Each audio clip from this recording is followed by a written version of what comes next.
మమ్మల్ని ఏడిపిస్తాను, మరి మేము ఏం చేయాలో అడగాలనా, మరి ఏం అడగాల? లేకపోతే రేవంత్ రెడ్డి కాళ్ళు పట్టుకోవాలనా?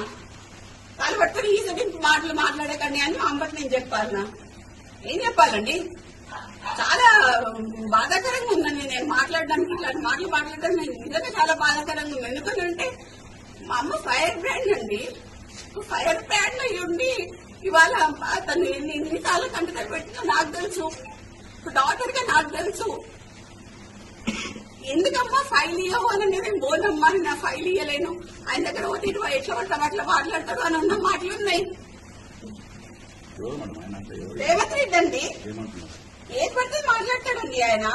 మా అమ్మతోని అసలు ఆయన చక్కగా మాట్లాడిందే ఉండదు. ఇష్టం ఉన్నప్పుడు అండి, అంటే బీసీలంటే అంత చులకని భావం ఎందుకండి?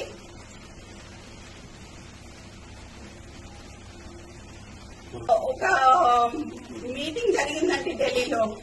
ఇది ఇప్పటివరకు బయటికి రాలేదు, నేను ఇవాళ చెప్పదలుచుకున్నా.